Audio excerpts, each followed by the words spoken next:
Hello everyone, कैसे हैं आप लोग? अच्छे होंगे। मैं हूं Manita Arpan, maths by Manita Arpan YouTube channel में आपका स्वागत करती हूं। चलिए, तो आज हम फिर कंटिन्यूटी एंड डिफरेंशियलिटी का क्वेश्चन नंबर 22 से लेकर 25 तक को सॉल्व करूंगी, और जिनका भी पीछे छूट गया है वो पीछे का वीडियो को देख लेंगे। ठीक है, तो चलिए देखते हैं क्वेश्चन नंबर 22। कहता है इसमें कोसाइन कॉसेक सेकेंड और कॉटजेंट फलनों के संतत्य पे विचार कीजिए। ठीक है, ये कोसाइन का मतलब होता है कॉस। क्या होता है? Cos x. कॉसेक कॉसेकेंट मतलब होता है कॉसेक यक्स। सेकेंड मतलब होता है सेक यक्स। कॉटजेंट मतलब होता है कॉट यक्स। ठीक है, अब देखिए ध्यान से, कॉस यक्स को रहने दीजिए। कॉसेक को लिख सकते हैं 1/साइन यक्स। सेक को लिख सकते हैं 1/कॉस यक्स। कॉट को लिख सकते हैं साइन यक्स कॉस यक्स बटे साइन यक्स। लिख सकते हैं ना। अब इसमें देखिए कि सभी को संतत्य पर विचार करने के लिए अगर दो फंक्शन कॉस और साइन को अगर ज्ञात कर लेते हैं तो हम आसानी से सॉल्व कर सकते हैं। तो चलिए क्यों ना हम सबसे पहले कॉस और साइन को ही सॉल्व करते हैं। तो चलिए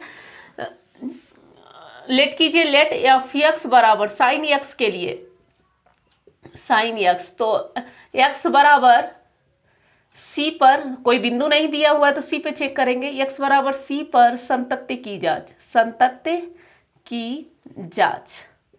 तो क्या करते हैं, limit H tends to 0 F C plus H बराबर limit H tends to 0 C plus H. अब यहाँ डाल दीजिए साइन सी प्लस एच। अब यहाँ पे देखेंगे लिमिट एग्जिस्ट करेंगे तो सिर्फ साइन सी प्लस 0 हो जाएगा, सिर्फ साइन सी। ठीक है, फिर देखेंगे limit H tends to 0 F C minus h पे, तो हो जाएगा limit H tends to 0 sine c minus h. फिर लिमिट एग्जिस्ट करेंगे साइन सी माइनस 0 बराबर साइन सी। फिर एफ सी पे करेंगे तो इस पे भी आ जाएगा सिर्फ साइन सी। क्या देखे आपने कि तीनों बराबर है, तीनों बराबर है। इसीलिए एक्स बराबर सी पर फलन संतत है, जहां एक्स बिलोंग्स टू और कोई भी रियल नंबर पे ये क्या होगा, संतत्य होगा। ठीक है, कौन? Sine x. अब देखते हैं कॉस एक्स का। फिर कीजिए लेट एफ एक्स बराबर कॉस एक्स, तो एक्स बराबर सी पर संतत्य की जांच, संतत्य की जांच। तो कीजिए, क्या आ जाएगा, limit H tends to 0 F C plus H बराबर limit H tends to 0 cos C plus H. Limit exist करेंगे कॉस सी प्लस 0 बराबर कॉस सी। इसी तरह से फिर निकालेंगे limit H tends to 0 F C minus H बराबर limit H tends to 0 cos C minus H बराबर limit exist करेंगे cos C minus 0 equal to cos C. अब यहाँ पर देखेंगे एक हमारा क्या बच गया, एफ सी बराबर कॉस सी।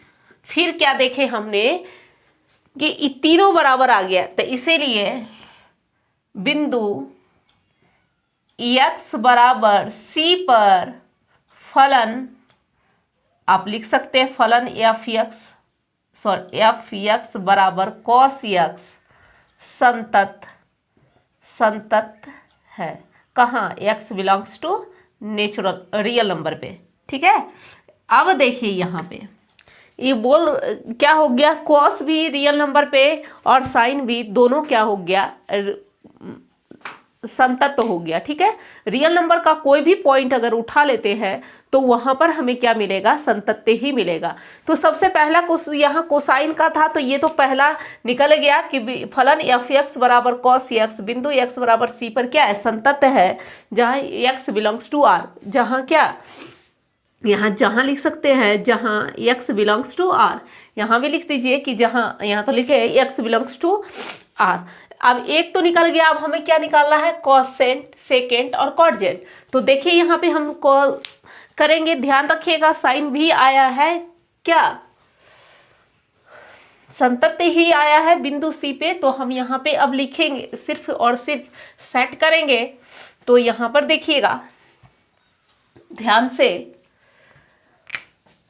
चूंकि कॉस सेक यक्स बराबर 1/sin यक्स। अब यहाँ पर क्या देखेंगे कि साइन यक्स जो है वो तो संतत था, लेकिन वो सिर्फ और सिर्फ साइन यक्स का था, यहाँ 1/sin यक्स है। तो ये तो परिमेयकरण है, सॉरी ये भिन्न के रूप में, p/q के रूप में। तो कहीं अगर ऐसा फंक्शन आएगा तो क्या यह सेटिस्फाई होगा? नहीं होगा, क्योंकि इसका मान क्या होता है, इन्फिनिटी होता है। तो हम देखेंगे कि जहां जहां साइन का वैल्यू 0 हो रहा है वहां वहां ये फंक्शन क्या हो जाएगा, सेटिस्फाई नहीं करेगा, वहां पे ये संतत नहीं होगा। तो कहाँ पे नहीं होगा, इस पे ये हमेशा 0 हो या पाई हो, इस पे हमेशा ये क्या होता है, साइन 0 ही होता है, साइन का मान जो है 0 ही होता है। तो यहाँ पे हम लिख सकते हैं बिंदु या कोसेक यक्स सब, या कॉटजेंट जो भी, कोसेकेंट, कोसेंट जो है वो कोसेंट सभी बिंदुओं पर संतत होगा, केवल किसको छोड़कर, केवल n पाई x बराबर n पाई, जहां x बिलोंग्स टू क्या, आप z भी पूर्णांक ले सकते हैं, जहां x बिलोंग्स टू क्या, z का कोई भी अवयव लेंगे तो यहाँ पे फंक्शन क्या हो जाएगा, या n ले सकते हैं, n बिलोंग्स टू z। तो n का वैल्यू जो कुछ भी लेंगे तो वहां पे क्या हो जाएगा, ये x का वैल्यू असंतत हो जाएगा। तो कोसेकेंट सभी बिंदु, क्योंकि देखिए अगर 0 उठा लेते हैं तो 0 गुने पाई, 0 पर भी साइन 0 हो जाता है। और फिर देखिए यहाँ पे अगर 1 उठाते हैं तो पाई, तो फिर अगर यहाँ साइन पाई रखते हैं तो भी यहाँ पे क्या हो जाएगा, साइन पाई का वैल्यू 0, तो 1/0 इन्फिनिटी हो जाएगा। ठीक है, तो यहाँ कोसेंट सभी बिंदुओं पर संतत होगा, केवल x बराबर n पाई, जहां n बिलोंग्स टू z को छोड़कर या के अतिरिक्त भी लिख सकते हैं, लिखने का अपना अपना तरीका है। ठीक है, तो ये हो गया। फिर पुनः फिर इसी तरह से किसका निकाल लेंगे, सेकेंड का। ध्यान से देखेंगे, कुछ भी नहीं है इसमें, सेकेंड बराबर सेक यक्स, इसको क्या लिख सकते हैं, 1/1 से कॉस यक्स। अब बताइए कॉस जो है कहाँ कहाँ 0 होता है, इसका इस लाइन पे हमेशा कॉस क्या होता है, 0 होता है। ठीक है, तो हम इसको लिख सकते हैं सेकेंड सभी बिंदुओं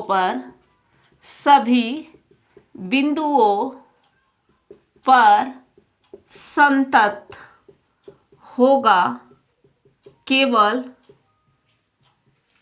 x बराबर 2n + 1 इंटू पाई, जहां n बिलोंग्स टू z को छोड़कर। देखिए सॉरी, पाई नहीं, π/2।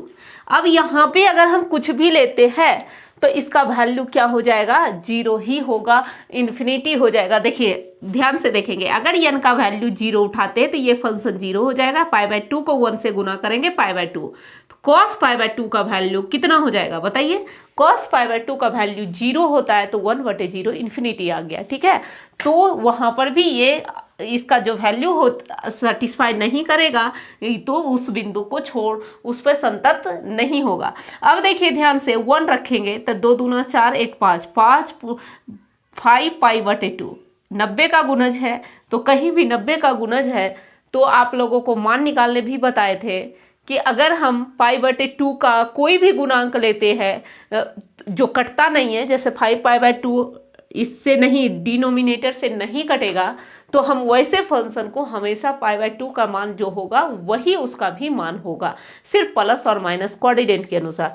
तो यही चीज़ यहाँ पे है। तो यानी इस पे हम कुछ भी रख रहे हैं, माइनस भी रखेंगे तो भी यहाँ पे जितने भी वैल्यू आएंगे तो वो क्या हो जाएंगे, कॉस के लिए 0 कर देता है। तो कॉस का मान जब 0 कर देगा तो 1/0 क्या हो जाएगा, इन्फिनिटी। तो उस चीज को छोड़कर तो कॉस सेकेंड सभी बिंदुओं पर संतत होगा केवल x बराबर 2n + 1 इंटू π/2, जहाँ n बिलोंग्स टू z को छोड़कर। फिर इसी प्रकार एक और आपका बच्चा है cot z बराबर होता है cot x, और cot x को हम लोग लिखते हैं cos x बटे sin x। ठीक है, अब देखिए यहाँ पे बटा में कौन है, sin x, तो फिर इसमें वही चीज आएगा, जहां जहां साइन 0 हो जाता है वहां पे ये क्या हो जाएगा, सेटिस्फाई नहीं करेगा। तो हम वैसे वैल्यू को लेंगे जो कि साइन को 0 करता है। जो साइन को 0 करेगा वो बिंदु सिर्फ संतत के लिए नहीं होगा, इसके अलावा जितने भी बिंदु है सारे संतत के लिए सेटिस्फाई होगा। तो यहाँ पर साइन, अभी तो आप देखे थे कि साइन कहाँ पे हो रहा था, x बराबर n पाई पे, तो यही चीज सेम आ जाएगा। इसमें क्या हो जाएगा, कॉटेंट सभी बिंदुओं पर संतत होगा केवल x बराबर n पाई, जहां n बिलोंग्स टू z को छोड़कर। ठीक है, यानी जहां भी x बराबर n पाई का फॉर्म में आ रहा है वहां पे वो फंक्शन सेटिस्फाई नहीं होगा, उसका मान, क्योंकि 1/0 जब भी कभी या कुछ भी समथिंग बटे 0 जब भी कभी आता है तो वहां पे वो इन्फिनिटी हो जाता है। तो वैसे बिंदुओं को अगर हम साइड कर देते हैं तो बाकी सभी बिंदुओं पर वह क्या हो जाएगा, संतत्य हो जाएगा। यही वो संतत्य पे विचार करने बोल रहा था, तो यही हम अपना विचार दे सकते हैं। ठीक है, तो चलिए अब क्वेश्चन नंबर 23 था कुछ नहीं, साइन और कॉस का निकाल लिए, उसके बाद जिसका भी वैल्यू 0 आ रहा है नीचे बटा में उस चीज को हटा दिए, बाकी सभी फंक्शन पे वो क्या हो जाएगा, कंटिन्यूटी हो जाएगा। और जिस पे 0 आ रहा है उस पे तो वो सेटिस्फाई ही नहीं होगा, क्योंकि उसका वो मान को ही अपरिभाषित कर देता है। ठीक है, तो चलिए क्वेश्चन नंबर 23। अब तो फिर वही पहले जैसा क्वेश्चन, आसान सा क्वेश्चन आ गया है, देखेंगे इसको एक बार फिर से।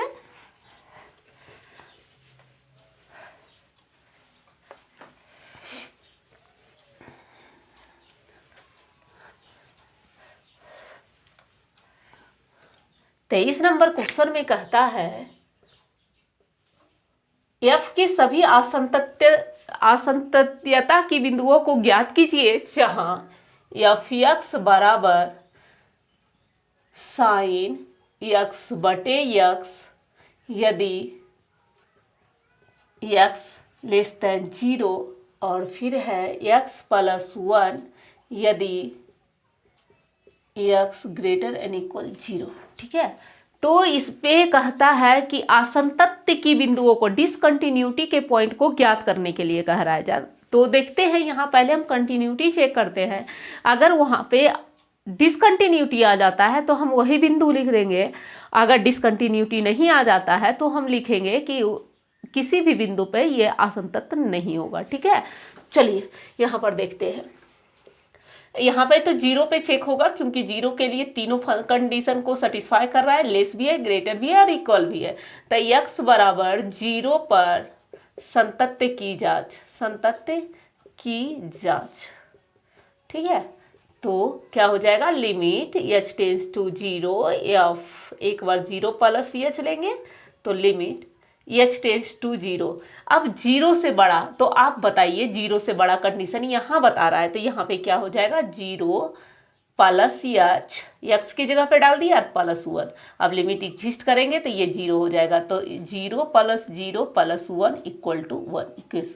First limit H tends to 0 F 0 minus H बराबर limit H tends to 0 minus H plus 1।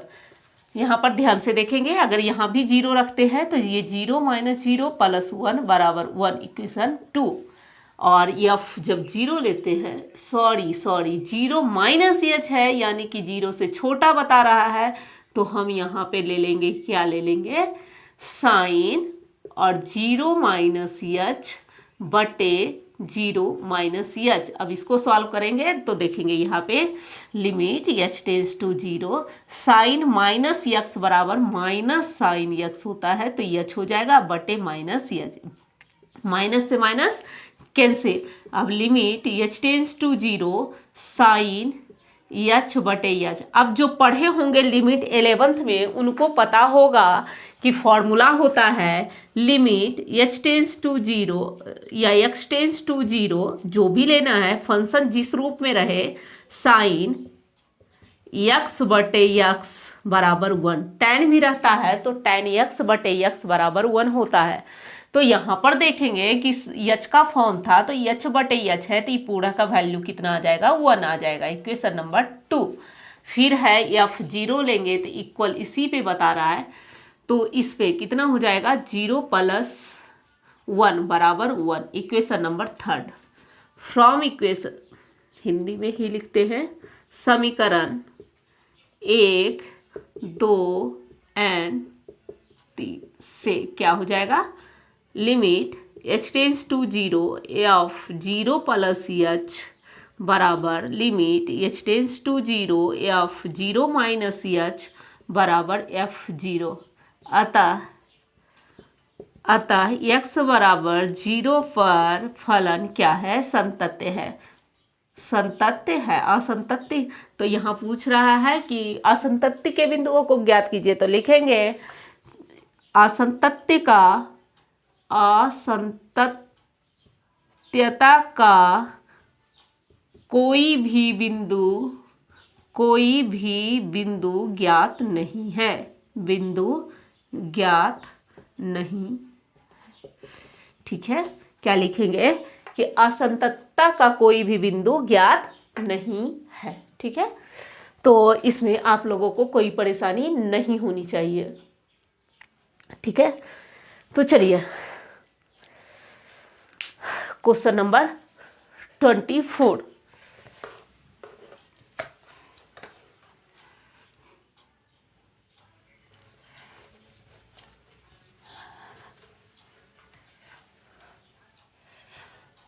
अच्छा, आप लोग ये बताइए कि आप लोग को समझ में आ रहा है कि नहीं। अब तो क्वेश्चन खत्म होने जा रहा है, अब 10 क्वेश्चन और बचा हुआ है। अब बताइए आप लोग कि समझ में आया है या नहीं, क्योंकि हमने ज़्यादा क्वेश्चन एक दिन में करवाया नहीं, थोड़ा थोड़ा 2-4 क्वेश्चन करके बताए हैं ताकि आप लोगों को आसानी से समझ में आ जाए। तो हमें ऐसा लगता है कि अगर आप शुरू से 1 से 2 बार देखेंगे तो आपको समझ में आ जाएगा।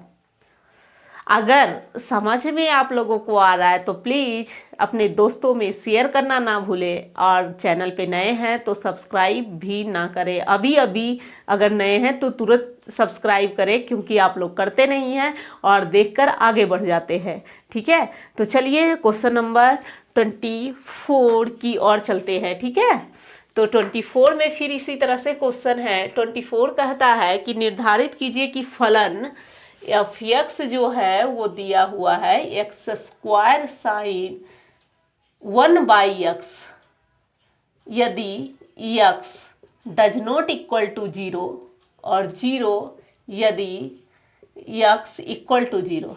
तो यहाँ पे देखेंगे कि फिर तो ये 0 वाला भी बहुत सारा क्वेश्चन बनाए हैं। अगर डज नॉट है यानी दोनों चीज़ आ रहा है, लेस भी और ग्रेटर भी, और इक्वल तो इक्वल दिया हुआ ही है। तो चलिए हम फिर 0 पे चेक करते हैं। तो x बराबर 0 पर संतत्य की जांच हो जाएगा। Limit h tends to 0 F 0 plus H बराबर लिमिट h टेंस टू 0। क्या हो जाएगा यहाँ पे देखेंगे, एक्स स्क्वायर जीरो से बड़ा इसी पे आएगा, तो x की जगह पर 0 प्लस एच रखेंगे तो 0 प्लस एच का whole square sine 1/0 plus h. ठीक है, और क्या, और तो कुछ नहीं है। अब यहाँ पे देखेंगे कि ये हम अगर लिमिट एग्जिस्ट करते हैं तो ये 0 आ जाएगा, 0 का स्क्वायर 0, तो 0 का स्क्वायर साइन 1/0। तो यहाँ पे 0 को किसी चीज़ से गुना कर देंगे, क्या निकल जाएगा 0।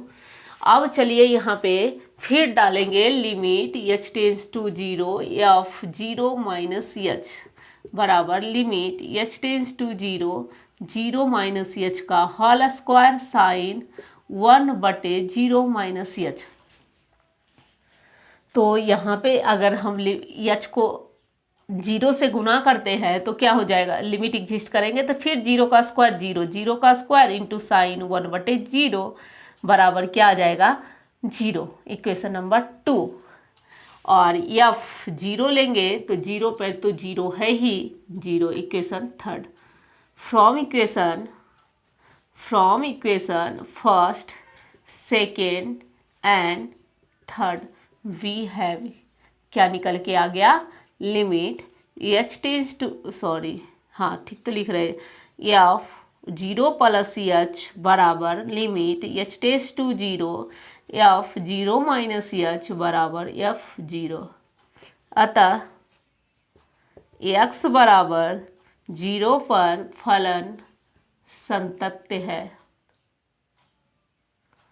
फलन संतत्य है, यही निर्धारित करने कह रहा था, निर्धारित हमने कर दिया। ठीक है, क्वेश्चन नंबर 24। अब एक और क्वेश्चन नंबर 25 भी देखेंगे, 25। चलिए, आसान क्वेश्चन था, एक 22 नंबर ही था, थोड़ा सा वो भी आसान था, बस थोड़ा सा था माइंड लगाने का, बस सबका निकालने की ज़रूरत भी नहीं, 2 निकाले, सारे क्वेश्चन को सॉल्व कर लिए। ठीक है, तो चलिए क्वेश्चन नंबर 25। आप चाहते तो अलग अलग भी करते, लेकिन अलग अलग करने में बहुत ज़्यादा टाइम लगेगा, इसीलिए कोई भी क्वेश्चन बनाने के पहले माइंड दौड़ाइए कि हम कैसे बनाएं कि इसको आसानी से बहुत ही कम समय में सॉल्व कर सके। ठीक है, क्योंकि अगर एक क्वेश्चन में ज़्यादा लंबा चौड़ा दिया है, लग रहा है आपको कि बड़ा है, तो उसमें कुछ ना कुछ छुपा हुआ है जिससे कि हम आसानी से इस क्वेश्चन को कम समय में सॉल्व कर सकते हैं। ठीक है, तो चलिए क्वेश्चन नंबर 25 कहता है कि संतत्य की जांच कीजिए, फिर कह रहा है संतत्य की जांच कीजिए। ये हमने फॉर्मूला बताए थे, ये क्वेश्चन में नहीं है शामिल। देखिए यहाँ पे एफ एक्स बराबर है sine X minus cos X यदि x does not equal to 0 और -1 यदि एक्स इक्वल टू 0। तो यहाँ पर हो जाएगा क्या, 0 पे ही चेक होगा, तो x बराबर 0 पर संतत्य की जांच, तो जांच कीजिए। Limit h tends to 0 F 0 plus H बराबर लिमिट h टेंस टू 0, क्या हो जाएगा 0 से बड़ा, इस पे आ जाएगा sine 0 plus h minus cos 0 minus h. अब यहाँ पे लिमिट एग्जिस्ट करेंगे तो साइन 0 माइनस कॉस क्या आ जाएगा 0, और साइन 0 का वैल्यू 0, कॉस 0 का वैल्यू 1, तो -1 बराबर क्या हो जाएगा -1। इक्वेशन याद रखेंगे, साइन 0 का वैल्यू 0 और कॉस 0 का वैल्यू होता है 1। ठीक है, यहाँ पे तो -1 आ गया। अब limit h tends to 0 F 0 minus H, तो फिर आ जाएगा sine limit h tends to 0 F 0 minus h minus cos, यहाँ पे वैल्यू पुट करेंगे तो sine 0 minus h minus cos 0 minus h. Limit exist करेंगे तो ये आ जाएगा sine 0 minus 0 minus cos 0 minus 0। तो यहाँ पे बचा आपका क्या, फिर साइन 0 और माइनस कॉस 0, साइन 0 का वैल्यू 0 और कॉस 0 का वैल्यू 1, तो ये माइनस था माइनस हो गया, यानी -1, इक्वेशन नंबर 2। और एफ 0 लेंगे तो 0 पे ये -1 दिया हुआ है। इक्वेशन नंबर 3 फ्रॉम इक्वेशन, फिर वही चीज़ from equation first second and third we have क्या पाए आपने, तीनों बराबर है। Limit h tends to 0 f 0 plus h बराबर limit h tends to 0 f 0 minus h बराबर f 0। अतः x बराबर 0 पर फलन क्या है, संतत्य है। ये जांच करने कह रहा था तो ये जांच किए तो हमने क्या देखा कि ये फलन क्या है, संतत्य है। बस 25 तक क्लियर हो गया। अब अगला 26 से लेकर अगले दिन, बस 2 दिन और क्लास इसमें चलेगा। बस 2 दिन पैसेंस आप लोगों के लिए नया होगा। लिमिट जो पढ़े होंगे उनको तो थोड़ा ठीक लग रहा होगा, क्योंकि 11th का लिमिट जो है इसी सब टाइप का है, तो वो जो पढ़े होंगे अच्छा लग रहा होगा। नहीं तो कि थोड़ा है मतलब नया टाइप का आप लोगों के लिए आ गया होगा, तो कोई नहीं। इसीलिए तो इतना सारा क्वेश्चन दिया है कि इतना ज़्यादा सॉल्व करें आप लोग कि कोई भी क्वेश्चन आए तो आसानी से एग्जाम में सॉल्व कर सके। ठीक है, तो चलिए आगे मिलते हैं एक नए वीडियो के साथ। Thank you so much.